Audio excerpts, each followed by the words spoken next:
میں جلدی عرض کر رہا ہوں، سوال کر رہے ہیں امام ابو حنیفہ کون تھے اور امام کیسے بنے، تفصیل بتائیے۔ تفصیل تو یقیناً نہیں بتائی جا سکتی۔ امام ابو حنیفہ مولا امام جعفر صادق علیہ السلام کے شاگرد ہیں۔ 2 سال امام صادق کی خدمت میں رہے، بہت کچھ ان سے سیکھا۔ 70 سال کی عمر میں کسی نے پوچھا آپ کی عمر کیا ہے، فرمانے لگے 2 سال کا ہوں۔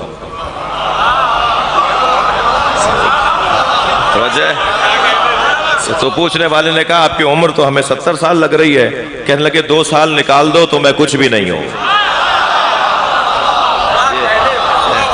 تو امام ابو حنیفہ ہمارے سنی بھائیوں نے انہیں اپنا امام کہہ دیا، جبکہ وہ مسلمانوں کے امام ہیں، ہمارے بھی ہیں، ہمارے بھی عالم ہیں، اور ان کی کسی طرح کوئی بے احترامی کوئی شیعہ نہیں کر سکتا۔ اہل حدیث برادر سے گفتگو و تکرار ہوئی جس پر اس نے غیر اللہ کی نظر و نیاز کو حرام کہتے ہوئے سورہ نحل کی 115ویں آیت کا حوالہ دیا کہ تم پر صرف مردار اور خون اور سور کا گوشت اور نجس چیز اور اللہ کے سوا کسی اور کے نام کو پکار کے اگر ذبح کیا جائے جانور تو وہ حرام ہے۔ تو اس کو ہم نیاز اور نظر کو ہم کیا کہیں گے؟ پہلی بات تو یہ کہ یہ جو نیاز ہم امام حسین کی بناتے ہیں یہ غیر اللہ کی نیاز نہیں ہے، حسین غیر اللہ نہیں ہے۔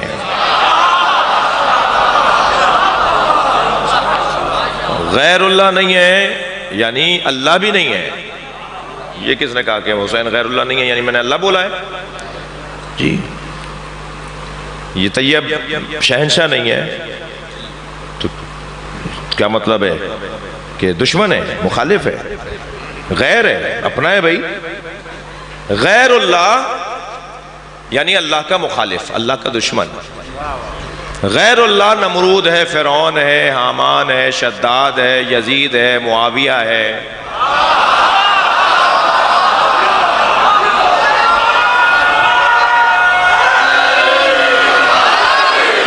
لیکن حضرت آدم، حضرت ابراہیم، حضرت موسیٰ، حضرت عیسیٰ، سرکار دو جہاں، مولا کائنات، مولا حسین، مولا صادق، مولا مہدی،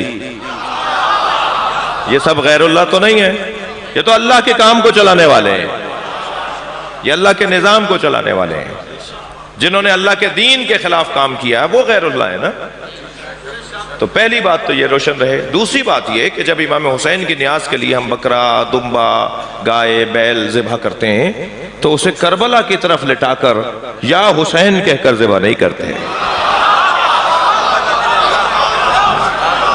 اسے قبلے کی طرف لٹاتے ہیں اور چاقو سے ذبح کر کے بسم اللہ کہہ کر اللہ کا نام لے کر ذبح کرتے ہیں۔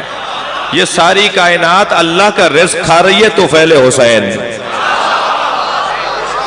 ویسے ہی ہم بے طفیل حسین، ہم ویسے ہی نیاز کھا رہے ہیں۔ یہ جو نہیں مانتے نا وہ بھی نیاز کھا رہے ہیں۔ جو نیاز کو نہیں مانتے خفا تو نہیں ہو رہے آپ؟ جو نیاز نظر نہیں مانتے وہ بھی نیاز کھا رہے ہیں۔ یہ جو تنخواہیں مل رہی ہیں یہ نیاز ہے، یہ جو فصلیں اترتی ہیں یہ نیاز کھا رہے ہیں آپ۔ اللہ نے رزق ان کے لیے رکھا ہے، ان کے طفیل ہمیں ملتا ہے۔ یہ واسطہ فیض ہیں، یہ ذریعہ فیض ہیں۔ تھک گئے مولانا؟ میرا آپ سے سوال ہے کہ نبی مکرم کے دور میں 5 اذانیں ہوتی تھیں تو اب کیوں نہیں ہوتی؟ آیا مولا علی کے دور میں بھی 3 ہی اذانیں ہوتی تھیں اور جو ظہرین اور مغربین ملا کے پڑھتے ہیں اس کے بارے میں جواب دیں۔ پہلی بات تو یہ کہ اذان اعلان ہے اور اس کا مقصد یہ ہوتا ہے کہ نمازیوں کو جمع کیا جائے۔ اذان واجبی نہیں ہے، اذان مستحب ہے، سنت ہے۔ اذان اگر لاؤڈ اسپیکر سے نہ بھی ہو تب بھی ہر نمازی کو اذان اور اقامت کہنا ثواب ہے۔ اذان ایک اعلان ہے، ہم نے اعلان کیا، لوگ جمع ہو گئے تو کیونکہ ملا کر ظہر پڑھی جا رہی ہے اور عصر کے ساتھ، اس لیے اعلان پر لوگ جمع ہو چکے ہیں تو دوبارہ اذان نہیں کہی جا رہی۔ لیکن اگر کہہ دی جائے تو ثواب ہے۔ یعنی ہماری مسجدوں میں اگر عصر کی نماز کے لیے دوبارہ جب 10 منٹ بعد 15 منٹ کے بعد جب عصر کی نماز شروع کی جائے اور ایک دفعہ اذان اور کہہ دی جائے تو کوئی غلط نہیں ہے بلکہ ثواب ہے۔ تو کہیں اگر ایسا کوئی کرتا ہے تو کرے، ہم بھی ضد پر اترائیں عملی طور پر، اور ہمارے بھائی بھی بعض چیزوں میں ضد پر اترے ہوئے ہیں تو انہیں بھی ضد نہیں کرنی چاہیے بعض چیزوں میں اور ہمیں بھی ضد نہیں کرنی چاہیے بعض چیزوں میں۔ تو ایک تو بات یہ. دوسری بات یہ کہ نماز جو ظہرین اور مغربین ہم ملا کر پڑھتے ہیں، نبی مکرم نے ایسے پڑھ کر دکھائی، مولا علی نے ایسے پڑھ کر دکھائی، ائمہ اہل بیت نے ایسے پڑھ کر دکھائی. علیحدہ علیحدہ پڑھنے کا بھی صحیح ہے، ثواب ہے، صحیح ہے، اور ملا کے پڑھنا بھی صحیح ہے. تو امت کو آسانی میں رکھنے کے لیے سرکار نے فرمایا کہ میں نماز ملا کر پڑھ رہا ہوں. نہ کوئی بارش ہو رہی تھی، نہ کوئی طوفان تھا، نہ کوئی جنگ تھی، نہ کوئی سفر تھا. سرکار مدینہ منورہ میں ہی تھے. نماز ظہر پڑھی، دعا کروا کے فوراً اقامت کہنے لگے. صحابہ کرام نے سوال کیا، حضرت فرمایا عصر پڑھو. سب نے پڑھ لی. جب عصر پڑھ لی تو حضرت سے پوچھا یا رسول اللہ بھی عصر کا وقت تو نہیں ہوا؟ حضرت نے فرمایا کہ میں نے تمہیں ایسے پڑھ کر دکھائی ہے، جیسے میں پڑھ کر دکھا رہا ہوں ایسے ہی پڑھ لو. اور میں اپنی امت کو آسانی میں رکھنا چاہتا ہوں. لہٰذا یہ بات روشن ہے کہ نماز ہم ظہرین اور مغربین پڑھتے ہیں تو وہ نبی کی سنت کے مطابق پڑھتے ہیں. سوال ہے کہ نوحے میں اور نوحوں میں بی بی پاک کا نام لیتے ہیں اور نوحے گلیوں میں اور بازاروں میں پڑھے جاتے ہیں. بعض ہمارے بھائی سنی بھائی فرما رہے ہیں کہ ماں بہنوں کے نام تو ہم گلی کوچوں میں نہیں لیتے، تو ہم بیویوں کے نام سڑکوں اور بازاروں میں کیوں لیتے ہیں؟ تو اس کا ایک موٹا سا جواب یہ ہے کہ قرآن مجید میں حضرت مریم کا نام آیا ہے، قرآن مجید میں اور بیویوں کے نام آئے ہیں. تو یہ لاؤڈ اسپیکروں پہ جو ہم پڑھتے ہیں قرآن کی تلاوت، یہ جو آپ سب کے سامنے بی بی مریم کا نام لیتے ہیں، تو بات قاعدے قانون کی تو ایک ہی دفعہ بنتی ہے. قاعدے قانون کے مطابق بی بی کا نام مائک پہ لینا، کسی بھی مقدس معصومہ کا نام مائک پہ لینا، اونچی آواز میں لینا، کوئی اور سن رہا ہو، وہ قرآن کے مطابق جائز ہے. دیکھنا یہ ہے کہ ہم جن بیویوں کے نام وہاں لیتے ہیں وہ توہین کے لیے لیتے ہیں یا ان کی مظلومیت کو عام کرنے کے لیے لیتے ہیں. نیت کا پوچھا جائے گا، نیت پوچھی جائے گی، نیت دیکھی جائے گی. یہ نام لینے والے کی نیت یہ ہے کہ کسی طرح بی بی کا نام مظلومیت کے طور پر دہرایا جائے تاکہ لوگ ان کی مظلومیت کی طرف توجہ کریں. نام لینا تو قرآن سے ثابت ہے کہ بیویوں کا نام قرآن نے لیا ہے، اور قرآن مائک پہ بھی پڑھا جاتا ہے، قرآن مکہ مدینے میں بھی پڑھا جاتا ہے، نامحرموں کے سامنے بھی، اور بازاروں اور کوچوں میں بھی آوازیں آتی ہیں. تو نام لینا قرآن کی روح سے ثابت ہے. سوال ہو رہا ہے کہ خاتون جنت کو فدق کس نے نہیں دیا اور اس کی دلیل کون سی کتاب میں ہے؟ فدق بی بی کو کس نے نہیں دیا؟ ظاہر نبی کی رحلت کے بعد سرکار نے، بی بی نے اپنا مال، اپنا فدق مانگنے کے لیے دربار میں تشریف لے گئیں. حضرت خطبہ ارشاد فرمایا تو کہا گیا کہ گواہ لے کر آؤ کہ نبی نے تمہیں دیا ہے. بی بی اپنے ساتھ گواہ لے کر آئیں. کہا جی آپ کے گھر کے گواہ ہیں، گھر کے گواہیں قبول نہیں کیے جائیں گے. تو بی بی پھر تحریر لے آئیں نبی کی، اور بی بی کی تحریر جو بی بی کے پاس تھی اس کو قبول نہیں کیا گیا. ہم نے 40 کتابوں کے حوالے دیے ہیں اپنے بھائیوں کی، 40 کتابیں. ڈاکٹر طاہر القادری صاحب نے اعتراض کیا تھا کہ شیعہ جھوٹ بولتے ہیں، ایسا کچھ نہیں ہوا. تو ہم نے انہیں جواب دینے کے لیے ان کی 40 کتابیں کھول کھول کے دکھائیں. یہ آپ کی کتاب ہے، صفحہ نمبر دیکھ لیجئے، کہاں سے چھپی ہوئی ہے یہ دیکھ لیجئے. 40 کتاب سوشل میڈیا پہ میرا کلپ موجود ہے 34 منٹ کا، وہ آپ لوگ جنہوں نے نہیں دیکھا ہے وہ دیکھ لیں. ہم نے اسی مسئلے کے اوپر ڈاکٹر صاحب کو جواب دیا، اور اب وہ 40 کتابوں کے عکس فوٹو یعنی یہ نہیں ہو کہ ہم نے کوئی تبدیلی کر دی، اس کی عکس لے کر وہ ہم نے کتاب کی شکل میں بھی چھاپ دی ہے اہل علم کو دینے کے لیے کہ بی بی کے ساتھ کیا ہوا. میں اس سے زیادہ تفصیل میں نہیں جا رہا. سوال کر رہے ہیں کہ ماتم کیوں کیا جاتا ہے اور قرآن میں ماتم کس جگہ لکھا ہوا ہے؟ ماتم عزیزان گرامی اظہار غم ہے اور مظلوم کی مظلومیت کا پرچار ہے. پہلے تو ہمیں سمجھنے کی ضرورت ہے، شیعت کو سمجھنے کی ضرورت ہے. شیعت ایک تحریک کا نام ہے مظلوموں کی حمایت میں. مظلوم کی حمایت کی تحریک کو شیعت کہا جاتا ہے، اور اس کو 4 چاند لگائے حضرت مختار نے، اور وہ تحریک آج تک چلی آ رہی ہے، اور جب تک چلی آئے گی جب تک کہ مظلوم کے گنبد پر سرخ پرچم لگا ہوا ہے. مظلوم کے گنبد پہ سرخ پرچم اس لیے لگا ہوا ہے کہ ابھی اس کا بدلہ نہیں ہوا. جب بدلہ ہو جائے گا تو یہ تحریک خود مظلوم جانے کہ تحریک چلانے والوں کو وہ کیا حکم دیتے ہیں. لہٰذا ماتم ایک مظلوم کی حمایت کا اظہار ہے. اب ہر وہ کام کہ جو میرے جان کو خطرے میں ڈال دے وہ کام مجھے کرنا جائز نہیں ہے. لہٰذا اس حد تک ماتم جو میری جان کے جانے کا مجھے احساس دلا رہا ہو وہ جائز نہیں ہے. لیکن بدن کو سرخ کر لینا، تکلیف پہنچانا، ماتم کرنا، یا ہر وہ انداز اپنانا جس سے میرے بدن کو تکلیف تو پہنچے مگر میری جان نہیں جائے گی، مجھے پتا ہے میں مروں گا نہیں، خودکشی نہیں کر رہا، وہ جائز ہے۔ اب یہ کہاں سے جائز ہے، کیسے جائز ہے؟ تو میں ابھی میڈیکل کالج میں یوم حسین سے خطاب کر رہا تھا، ڈاؤ میڈیکل کالج یونیورسٹی میں، تو وہاں ڈاکٹر حضرات میں آدھے سے زیادہ سنی بچے تھے اور آدھے شیعہ بھی تھے۔ تو ان میں سے ایک سنی جوان نے، بچی تھی، اس نے سوال کیا کہ آپ لوگ ماتم کرتے ہیں، اپنے بدن کو تکلیف پہنچاتے ہیں، تو یہ تو اپنے بدن کو تکلیف پہنچانا جائز نہیں ہے۔ تو میں نے کہا بڑا اچھا کیا کہ آپ نے سوال کر لیا، آپ جو ہمارا سینہ چاک کر کے، پورا کاٹ کے، اندر سے دل نکال کے، اس کو ایک مرتبہ سی کر اور اس کو صحیح کر کے دوبارہ لگا دیتے ہیں، یہ اللہ کا بنایا ہوا بدن ہے، آپ کو کس نے اجازت دی ہے اسے آپ کاٹ رہے ہیں؟ تو جواب آپ کا یہ آئے گا کہ بڑی مصلحت کی خاطر ہم ایسا کر رہے ہیں، ہم جان بچانے کے لیے ایسا کر رہے ہیں، ہم بڑی مصلحت کی خاطر ایسا کر رہے ہیں۔ تو میں نے کہا یہی ہمارا جواب ہے۔ ہم جب اپنے بدن پہ تکلیف پہنچا رہے ہوتے ہیں تو ایک بڑی مصلحت ہمارے ذہن میں ہوتی ہے، اور وہ ہے حسین کی طرف توجہ دلانا۔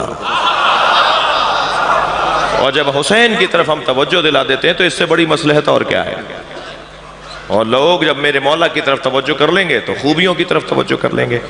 پھر قرآن مجید سورہ مبارکہ یوسف کی 84 نمبر کی آیت میں حضرت یعقوب کا نوحہ اور ماتم لکھا ہوا ہے، جس میں حضرت یوسف قال یا اسفا علی یوسف وابیضت عیناہ من الحزن فہو قدیم۔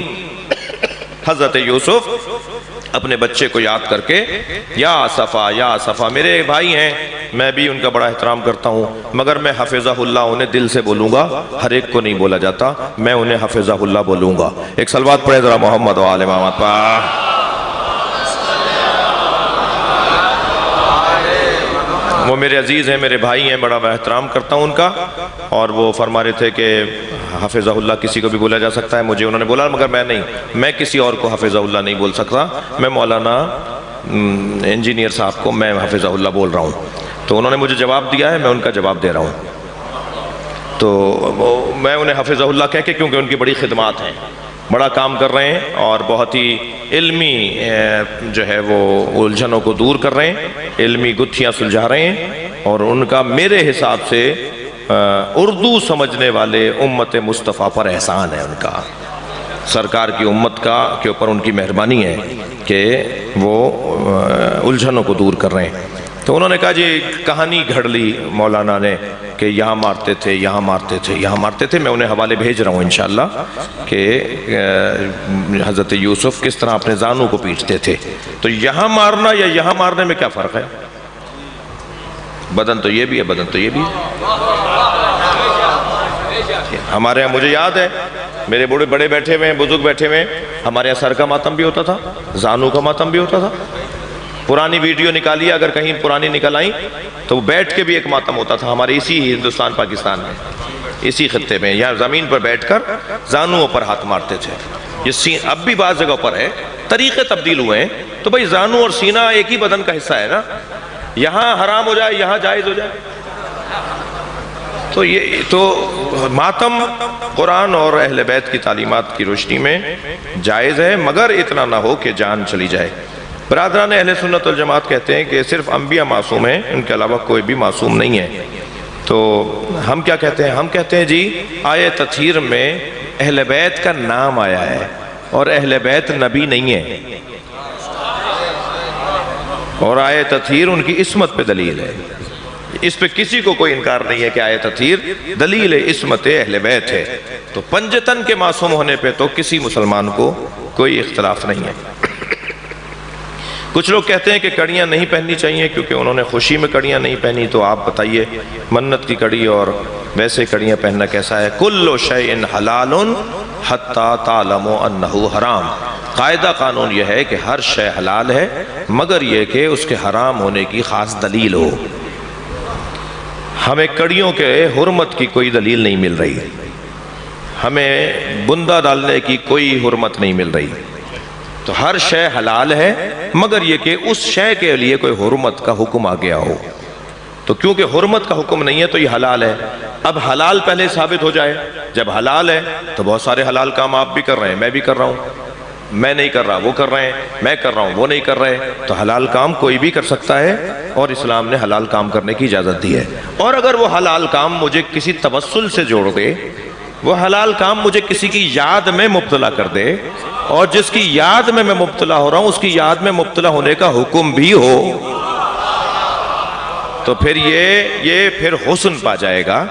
لہٰذا کڑیوں کو، بندوں کو مثال کے طور پر، حتیٰ کلابے، ایک صاحب کہنے لگے یہ تو ہندوؤں کی چیزیں، میں نے کہا ہو سکتا ہے ہماری ہوں، ہندوؤں نے لے لی ہوں۔ آپ نے کیسے ثابت کر لیا ہندوؤں کی ہیں؟ ہو سکتا ہے ہمارے ہوں، ہم یہاں حاکم رہے ہیں بھائی، بر صغیر میں مسلمانوں کی حکومت تھی نا، ہم زیادہ مضبوط تھے، ہندوؤں سے زیادہ مضبوط تھے، ہو سکتا ہے ہماری چیزیں انہوں نے لی ہوں۔ تو اگر فرض کریں ان کی بھی چیز ہے، تو کیا آپ یہ ڈالتے وقت نیت کرتے ہیں کہ میں ہندوؤں کے مطابق زندگی گزار رہا ہوں؟ آپ کے تو ذہن میں بھی نہیں ہوتا کہ ہندوؤں کی چیز ہے، آپ کی اپنی چیز ہے۔ بہت ساری چیزیں جو آپ نے عیسائیوں سے لی ہوئی ہیں، بہت ساری چیزیں جو آپ نے یہودیوں سے لی ہوئی ہیں، بہت ساری چیزیں جو پنجابیوں نے سندھیوں سے لی ہوئی ہیں، سندھیوں نے پختونوں سے لی ہوئی ہیں، تو کیا مطلب ہے؟ اگر اچھی چیز ہے، صحیح چیز ہے، حلال چیز ہے، تو کہیں سے بھی لی جا سکتی ہے۔ تو یہ کہہ کر یہ فلاں کی چیز ہے، ہاں ان کے مذہب کا حصہ، ان کے مذہب کی ترویج اس سے نہ ہوتی ہو۔ آپ کے کلاوے پہننے سے آپ ہندو تو نہیں ہو جاتے نا جی، آپ کی کڑیاں پہننے سے آپ فلاں تو نہیں ہو جاتے۔ تو یہ میں ان لوگوں کو سمجھا رہا ہوں جو یہی باتیں سمجھیں گے۔ صلوات پڑھیں ذرا محمد و آل محمد پر۔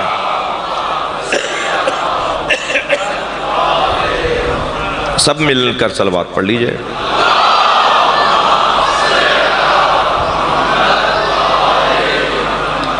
کوئی مجھ سے ناراض تو نہیں ہے؟ کوئی نیت نہیں ہے کسی کو دل آزاری کرنے کی، کسی کو تکلیف دینے کی کوئی نیت نہیں ہے۔ نیت صرف یہ ہے کہ کسی طرح الجھنیں ختم ہوں اور تردد سے نکل کر یقین کا سفر کریں، اور مسلمان آپس میں سنی شیعہ ایک دوسرے کو سنیں۔ یعنی مجھے بہت ساری باتیں اپنے شیعوں کو سمجھانے کی ہیں جو ہمارے یہاں اچھی نہیں ہو رہی ہیں، بہت ساری باتیں سنیوں کو سمجھانے کی ہیں جو ان کے یہاں اچھی نہیں ہو رہی ہیں، مگر ہم ایک دوسرے کو قریب لائیں، سمجھائیں، سنیں ایک دوسرے کو، تو مسئلے ہمارے حل ہو جائیں گے۔ جو آئیڈیل گھرانہ ہے وہ صرف نبی کا گھرانہ ہے، باقی ہم سب موعظے کے محتاج ہیں، ہم سب نصیحتوں کے محتاج ہیں، اور اس آئیڈیل گھرانے کو خراج تحسین پہچانا، خراج تحسین پیش کرنا، ایک اس کا انداز امام حسین کی مجلس اور عزاداری ہے۔ یہ میں اور آپ اس وقت انہیں خراج تحسین پیش کرنے، سلام کرنے جمع ہوئے ہیں، ان کو سلوٹ مارنے کے لیے جمع ہوئے ہیں کہ آپ نے ہماری خاطر اتنا بڑا کام کر دیا، آپ نے ہماری خاطر سب کچھ قربان کر دیا، تاکہ کسی طرح سے ہم